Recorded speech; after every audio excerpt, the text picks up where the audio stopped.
Hello everyone. आज हम BA third year का पेपर 1 FRM एंड IT को डिस्कस करेंगे, जिसका पूरा नाम है family resource management and interior decoration. Previous lecture में हम बात कर रहे थे टॉपिक की कि फैमिली एक्टिविटीज़ के बेसिस पर स्पेस का डिवीज़न किस प्रकार से किया जाता है, तो कौन सी एक्टिविटीज़ होती हैं और उसके लिए हम कौन कौन सा प्लेस या कौन कौन सा स्पेस हम डिवाइड करते हैं। ठीक है, तो उस पर हमने दो डिविजन्स की बात करी थी, जिसमें हमने पहला बात करी थी ड्राइंग रूम के बारे में, और उसी के साथ में हमने लिविंग रूम को भी डिस्कस कर लिया था। ठीक है, नेक्स्ट हम बात करेंगे वो है बेडरूम के बारे में। ठीक है, जिसे आप कहते हो शयन कक्ष।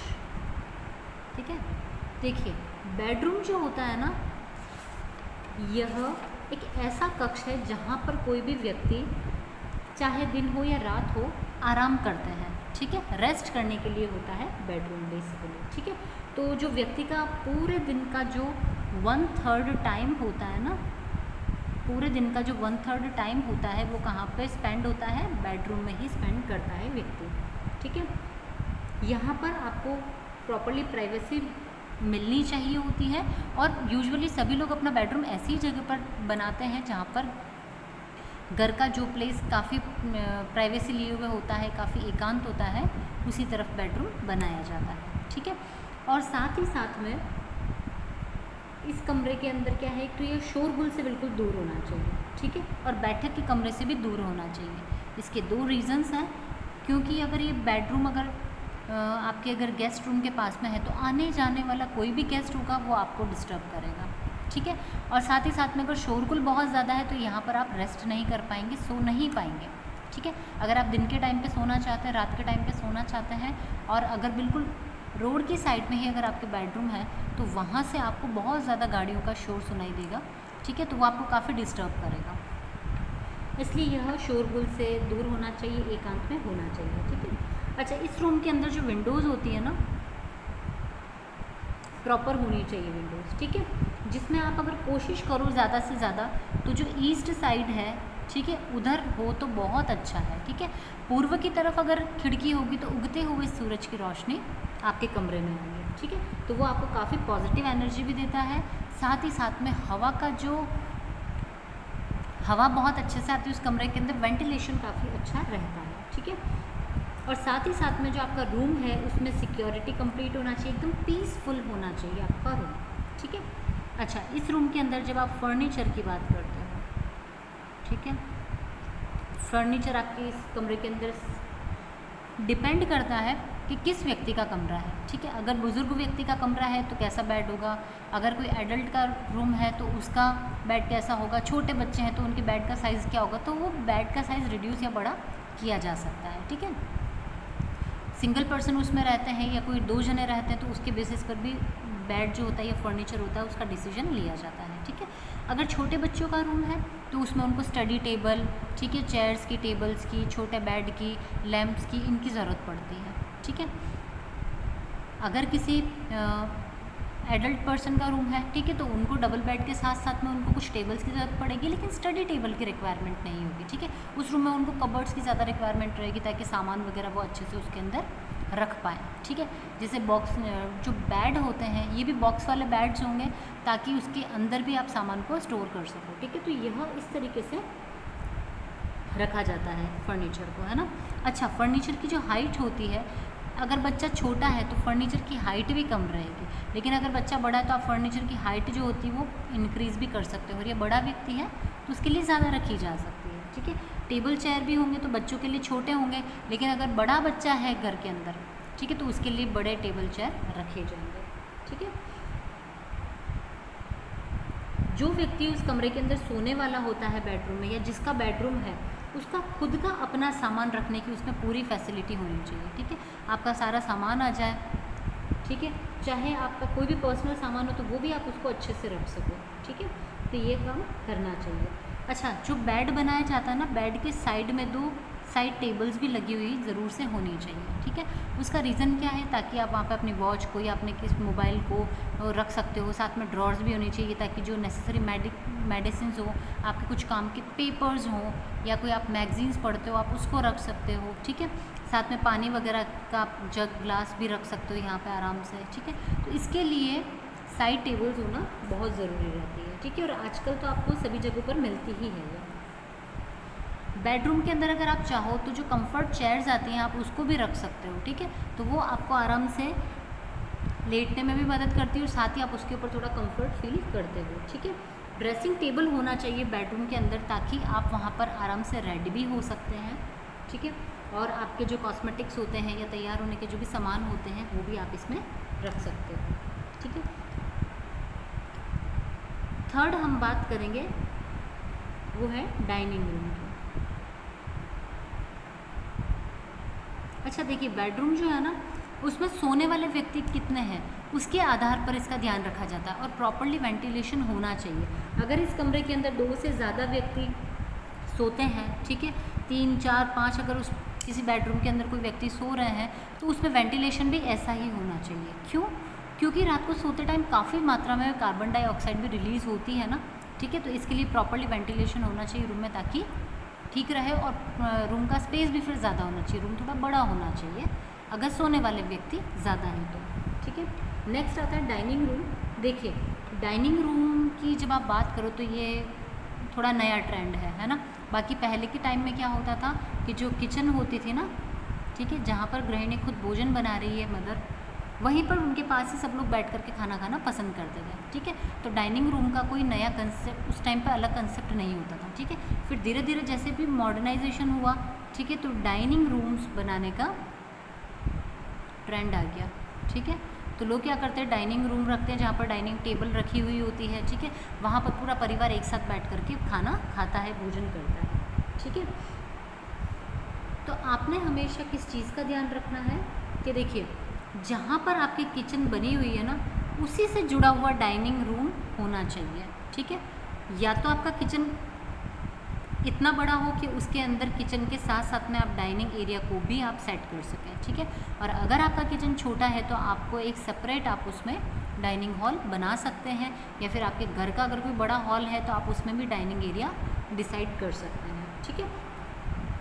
लेकिन हमेशा ये ध्यान रहे कि ये रसोई के बिल्कुल नज़दीक होना चाहिए, ठीक है, ताकि आपको क्या है खाना लेकर के सब तरफ घूमते हुए यहाँ ना आना पड़े। आप डायरेक्ट ही यहाँ किचन से यहाँ पर खाना पास कर सकते हैं, ठीक है। तो इतना पास में होना चाहिए। लेकिन हमेशा ध्यान रहे कि आपका आना जाना तो यहाँ से आराम से हो जाए, लेकिन डाइनिंग एरिया में बैठे हुए व्यक्ति को रसोई का सब कुछ पार्ट नहीं दिखना चाहिए, ठीक है, ताकि क्या है कि काम करने वाले व्यक्ति के लिए आसानी रहती है, ठीक है। आप चाहें तो डाइनिंग एरिया और किचन के बीच में एक विंडो भी रख सकते हैं, ठीक है।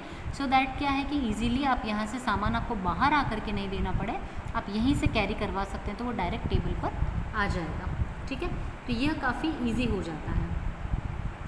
जो डाइनिंग रूम है अगर आपने बनवाया है तो आप उसके अंदर प्रॉपर्ली शेल्फ्स भी बनवा सकते हैं, कपबोर्ड्स भी बनवा सकते हैं, ठीक है, ताकि उसके अंदर आप आपकी जो कटलरीज़ हैं, ठीक है, और जो डिशेज़ हैं, ठीक है, सारे यूटेंसिल्स हैं, आप चाहें तो वहाँ पर भी उनको स्टोर करके रख सकते हैं, ठीक है। और आप चाहें तो उसका डिस्प्ले भी बनवा सकते हैं तो वो देखने में सुंदर भी लगते हैं और आप वहीं से यूज़ करके वापस उनको क्लीन करके वापस उसी में सेट भी कर सकते हैं, ठीक है।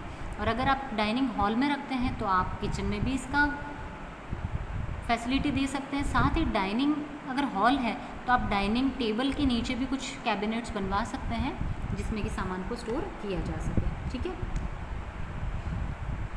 अब जो डाइनिंग एरिया है, आप अगर चाहें, अगर आपका किचन छोटा है तो जैसे कि इसमें अगर फ्रिज रखने की, ठीक है, या माइक्रोवेव ओवन रखने की, या फ्रीज़र रखने, ये मिक्सर ग्राइंडर रखने का अगर प्रॉपर प्लेस नहीं है तो आप चाहें तो उसको डाइनिंग हॉल में, डाइनिंग एरिया में भी आप उसको शिफ्ट कर सकते हैं, ठीक है। तो ये भी क्या करेगा, आपको किचन में भी स्पेस प्रोवाइड करेगा और साथ ही साथ में डाइनिंग हॉल में या एरिया में अगर आप खाना खाते हो तो वहाँ पर आपके लिए बहुत ईजी होगा, आपको वहीं से निकालना, खाना लेकर के वापस आप उस सामान को अंदर रख सकते हो, ठीक है। अगर डाइनिंग एरिया बहुत ज़्यादा बड़ा होता है, ठीक है, तो आप अगर चाहो तो इसके अंदर जैसे कि प्रेस करने के लिए आयरनिंग करने के लिए भी आप क्या कर सकते हैं, एक कॉर्नर ले सकते हैं, ठीक है। या फिर आपका स्टिचिंग करने का या कोई भी पर्टिकुलर छोटा मोटा सा काम है तो आप उसका स्टेशन भी वहाँ पर बना सकते हैं, ठीक है।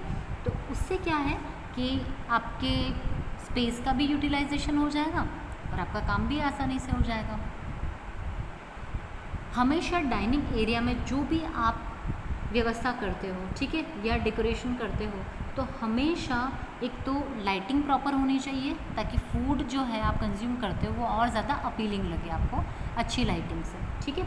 और उसके अलावा जो भी दीवारें हैं, जो भी आप ड्रेपरीज यूज़ कर रहे हो वो थोड़ी कलरफुल होनी चाहिए, ठीक है। चटकीले ब्राइट कलर्स होने चाहिए तो वो देखने में भी सुंदर दिखाई देते हैं, ठीक है।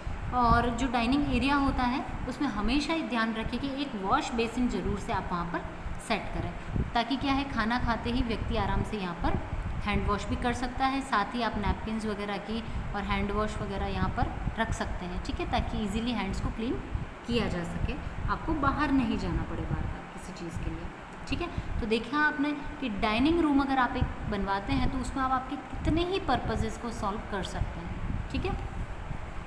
नेक्स्ट आता है फोर्थ पार्ट जो है किचन, रसोई घर, ठीक है।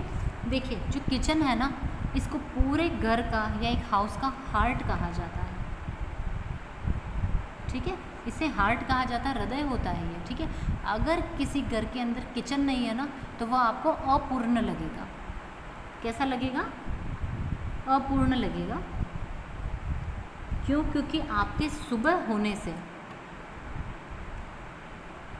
मॉर्निंग से लेकर के आपकी नाइट रूटीन का जो भी सारा काम होता है ना वो किचन से ही शुरू होता है, ठीक है। मॉर्निंग में आपकी पहली चाय बनती है या आप सुबह गुनगुना पानी भी पीने जाते हैं तो आप कहाँ जाएंगे? किचन में ही जाएंगे, ठीक है। और नाइट को सोते टाइम तक आप ये सारा काम करते हो। डिनर करने के बाद नाइट मिल्क लेना, या कई लोग नाइट टी लेना पसंद करते हैं, ठीक है, या कुछ भी लेना पसंद करते हैं, तो नाइट तक इसका काम चलता है, ठीक है। तो किचन इतना इम्पॉर्टेंट होता है ना। जो किचन का जो सारा व्यवस्था होती है, ठीक है, वो किसके द्वारा चलाई जाती है? जो होम मेकर होती है, ठीक है, गृहिणी होती है, इनके द्वारा घर की या किचन की सारी व्यवस्थाएं चलाई जाती है, जिसको ये अच्छे से मैनेज करती है, ठीक है। जो फीमेल होम मेकर्स होती हैं इनका पूरे दिन का 1/3 समय जो होता है वो किचन में ही इनका व्यतीत होता है, ठीक है। तो इसी वजह से जो किचन का काम होता है ना, सबसे ज़्यादा थकान देने वाला होता है और सबसे ज़्यादा कई बार बोर भी कर देता है या इंटरेस्ट भी लोगों का ख़त्म कर देता है, ऐसा भी होता है। क्योंकि जब काम बहुत ज़्यादा बढ़ जाता है ना तो व्यक्ति भी करने वाला परेशान होने लगता है, ठीक है। तो देखिए इसीलिए किचन जो है वो ऐसी बनवानी चाहिए कि काम करने वाले व्यक्ति को थकान ना हो, उसे काम करने में अच्छा फील हो, ठीक है, ऐसा होना चाहिए। जो भी होम मेकर यहाँ पे काम करती है, ठीक है, वो अपना जो टाइम है, ठीक है, टाइम का भी अच्छा यूटिलाइजेशन करके अपने लिए टाइम भी बचा ले, उसकी मोशन, उसकी जो गति होती है वो भी कम हो, ठीक है, समय की बचत की जा सके, गति की बचत की जा सके, ठीक है, और साथ ही साथ थकान न हो, है ना, ऐसा किचन होना चाहिए, ठीक है। समय की बचत, क्योंकि किचन के अंदर ही अगर आपने सारी फैसिलिटीज़ दे रखी है तो उन्हें बार बार बाहर और अंदर मूव करने की ज़रूरत नहीं होती है, जिसकी वजह से उनका समय बच जाता है। गति की बचत होती है अर्थात मूवमेंट की, क्योंकि उन्हें कोई सामान लेने बाहर जाना पड़ रहा है, वापस अंदर आना, फिर वापस बाहर, फिर वापस अंदर। तो अगर किचन में ही सारी फैसिलिटीज़ होंगी ना तो उनकी क्या है, मोशन भी उनका बचेगा, ठीक है। और साथ ही साथ में इन दोनों, इनके बचने से क्या है कि उनको थकान भी नहीं होगी, ठीक है। थकान नहीं होगी, ठीक है, तो उसकी वजह से क्या होगा कि वो पूरी एनर्जी के साथ में अपना जो काम होगा उसको कर पाएंगे, ठीक है। अब देखिए ये एस्पेक्ट हमारे लिए इम्पॉर्टेंट क्यों है? क्योंकि आज का जो मॉडर्न टाइम है ना, ठीक है, इसके अंदर जो फीमेल्स होती हैं ये क्या करती हैं, होम मेकर होने के साथ साथ में जॉब्स भी करती हैं, ठीक है। तो ये क्या करती, घर के अंदर का काम के साथ साथ घर के बाहर का काम भी करती है। तो उसकी वजह से क्या है, उनको फैसिलिटीज़ अच्छी प्रोवाइड होना ज़रूरी है, ठीक है, ताकि वो अपना टाइम सेव कर सके और अपना परफॉर्मेंस भी वो दे सके, ठीक है। तो अगर आप अच्छी व्यवस्था करोगे तो उनके लिए थोड़ा सुविधाजनक हो जाएगा, थकान कम होगी और वो अपना टाइम जो होगा वो भी सेव कर पाएंगे, ठीक है। ताकि जो उनका समय और शक्ति दोनों बचता है वो अपने अन्य कार्य में लगा सके, चाहे वो नौकरी हो, चाहे वो उनका बिजनेस हो, ठीक है, या फिर कोई भी उनके इंटरेस्ट का काम हो, ठीक है, कोई भी इंटरेस्ट का काम हो वो उसके अंदर आराम से कर सके उस काम को, ठीक है, ऐसा होना चाहिए। तो देखिए आजकल जितनी ज़्यादा मॉडर्न हो गई है ना चीज़ें, उनकी जो क्लीनिंग है, सफाई, वो उतनी ही ज़्यादा कठिन होती जाती है, ठीक है। कुछ चीज़ें बहुत इजी होती है साफ़ करने पर, कुछ चीज़ें बहुत कठिन हो जाती है। अर्थात साफ़ करना आसान है लेकिन उसके प्रोसीजर्स को मेंटेन करना बहुत मुश्किल हो जाता है कई बार, ठीक है, और कई बार ज़्यादा समय भी देना पड़ जाता है, ठीक है। तो आपको एक तो क्लीनिंग आसानी से हो जाए ऐसा सेटअप हमेशा रखना चाहिए, ठीक है। आपको घर के अंदर या किचन में क्या क्या चीज़ों की रिक्वायरमेंट है उसी के अकॉर्डिंग आपको सामान रखना चाहिए। जो रिक्वायर्ड सामान नहीं हो उसे तुरंत एलिमिनेट कर देना चाहिए, ठीक है, ताकि क्या है वो आपके काम को या जो आपका स्ट्रेस है उसको ना बढ़ाए, ठीक है। तो देखिए जो किचन है, किचन का भी हमेशा आपको ध्यान रखना है कि प्रॉपर वेंटिलेशन एंड लाइट उसमें होना ज़रूरी है, ठीक है, ताकि काम करने वाले व्यक्ति के लिए आसान रहता है, ठीक है। तो अब देखिए हम क्या क्या चीज़ों का हमको किचन में बनाते टाइम ध्यान रखना चाहिए उसकी हम बात करते हैं। तो नंबर 1 चीज़ ध्यान में रखनी चाहिए, देखिए आजकल क्या है किचन के अंदर क्या है, स्टैंडिंग किचन रहती है ना, स्टैंडिंग किचन्स रहती हैं। तो आपको क्या करना पड़ता है, खड़े खड़े खाना बनाना पड़ता है ना। तो खड़े खाना बनाने का जो प्रोसेस है वो एक हिसाब से इजी है लेकिन कई बार थकान भी दे देता है, ठीक है। लेकिन क्या है स्टैंडिंग किचन्स में आपको एक एडवांटेज मिलता है कि देखिए जो किचन का जो ये पूरा स्लैब वाला एरिया है, इसके नीचे का जो एरिया है ये आपको कैबिनेट्स आप इजीली इनकी बना सकते हो, ये आपको बहुत मदद कर देता है, ठीक है। तो इसमें आपका स्टोरेज का आपको बहुत सारा स्पेस मिल जाता है ना। तो आप क्या कर सकते हो, देखिए क्या क्या ध्यान रखना है आपको, हमेशा स्टैंडिंग किचन बनवानी है ताकि आप नीचे का जो स्पेस है किचन का या स्लैब के नीचे का उसको प्रॉपर्ली यूटिलाइज कर सकें, ठीक है। जो आपका किचन है ये गेस्ट रूम से, ठीक है, और जो ड्राइंग रूम है, ठीक है, इससे और बेडरूम इससे थोड़ा दूर होना चाहिए, ठीक है, ताकि क्या है कि जो किचन से निकलने वाला जो भी क्या है डस्ट है, ठीक है, या फिर जो भी स्मोक निकल रहा है धुआं, ठीक है, वो सारी की सारी जैसे कि गेस्ट रूम में, ड्राइंग रूम में या बेडरूम में नहीं जाए, तो वहाँ पर रहने वाले, वहाँ बैठने वाले व्यक्ति को क्या होता है, डिस्कम्फर्ट होता है इसकी वजह से, ठीक है। तो इस चीज़ का ध्यान रखना है कि इन सभी के बीच में किचन से दूरी होनी चाहिए, ठीक है, किचन इन सब से दूर होना चाहिए।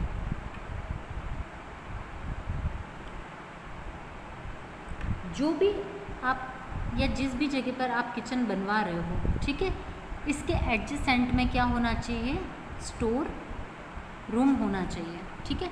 जुड़ा हुआ स्टोर रूम हो तो बहुत ही अच्छा है, ताकि क्या है कि आपको बहुत लंबा एक घूम करके फिर स्टोर में नहीं जा करके आप डायरेक्ट स्टोर से को अप्रोच कर सकें, आपके लिए इजी होना चाहिए, ठीक है, इजी एक्सेस होना चाहिए, ताकि चीज़ों के भंडारण करने में भी आपको दिक्कत नहीं आती है और साथ ही साथ में सामान उठाने करने की भी दिक्कत नहीं रहती है, ठीक है।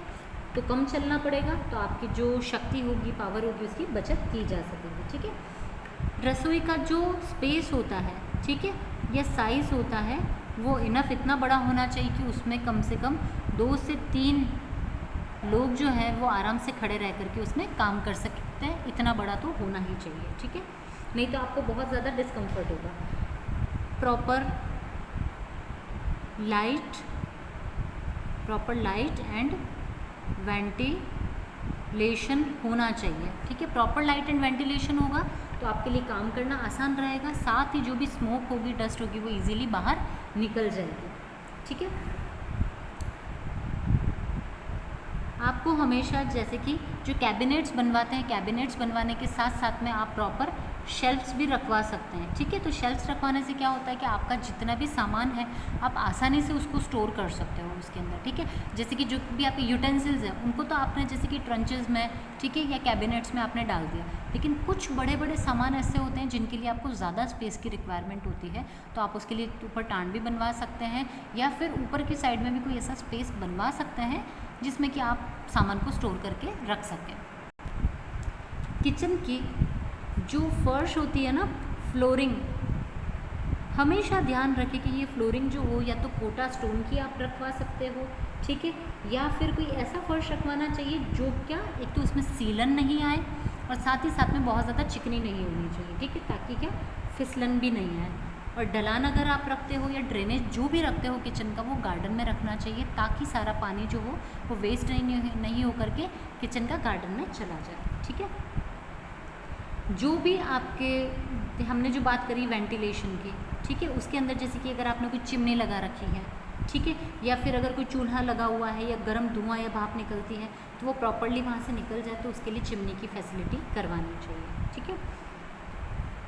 जितनी भी क्रियाएं आप करते हो ना, तो उनके लिए प्रॉपर स्पेस का आपको डिवीजन करना चाहिए। जैसे कि अगर यहाँ पे किचन का सिंक है, ठीक है, यहाँ पर किचन का सिंक है, तो आप इसके जस्ट पास में इलेक्ट्रिसिटी का कोई भी सामान नहीं रखिए, आप थोड़ा दूरी पर रखिए, ठीक है। और यहाँ पर आप आपका गैस रखिए, या फिर आप यहाँ पर अपना गैस रख सकते हैं और यहाँ पे कोई भी इलेक्ट्रिक मटेरियल रख सकते हैं, यहाँ पर गैस और यहाँ पर सिंक हो सकता है। तो इनमें क्या है, प्रॉपर दूरी रहने से क्या होता है, ये दोनों सभी चीज़ें एक दूसरे से अफेक्ट भी नहीं होती है, ठीक है। जो इसमें गेट होते हैं ना कि किचन के अंदर, गेट बिल्कुल इस तरीके से होने चाहिए कि उससे कि आपको प्योर एयर अंदर प्रवेश कर दे रहा है, ठीक है। जो किचन का प्लेटफॉर्म होता है ये लगभग 2 से 2.5 फीट के लगभग चौड़ा होना चाहिए, ठीक है, ताकि क्या है कि आपको काम करने में आसानी रहती है, ठीक है। और 2-2.25 फीट की तो आप इसकी चौड़ाई रख सकते हो और लगभग 2.5 से 3 फीट तक आप इसको की ऊंचाई रख सकते हो, ठीक है। तो वो आपके लिए काम करना ज़्यादा आसान होता है, ठीक है।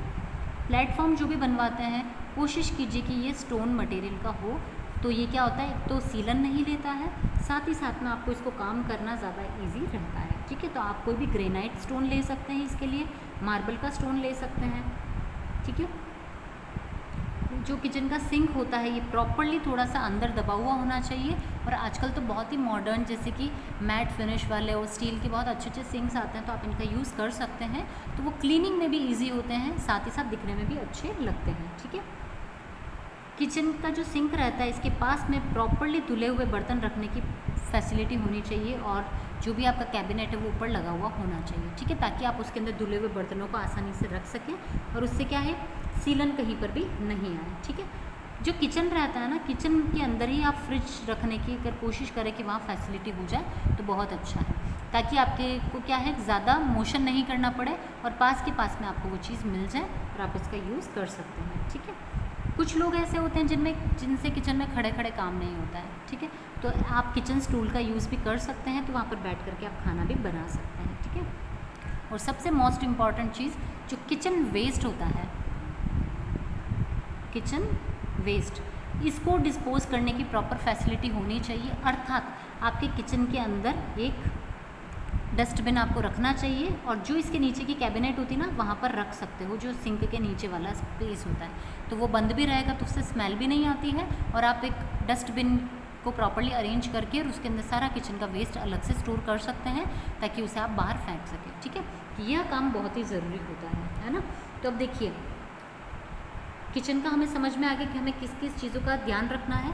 हमेशा जो किचन का आप काम कर रहे हो, तो यहाँ पर कुकिंग का काम है ना, तो इसके सब कैबिनेट्स के नीचे आपको जो कुकिंग के लिए रिक्वायर्ड मटेरियल होता है, यूटेंसिल्स होते हैं, यहाँ रखने चाहिए, ठीक है, ताकि आपको उसके लिए क्या बार बार बाहर आने जाने की ज़रूरत नहीं पड़ती है, ठीक है।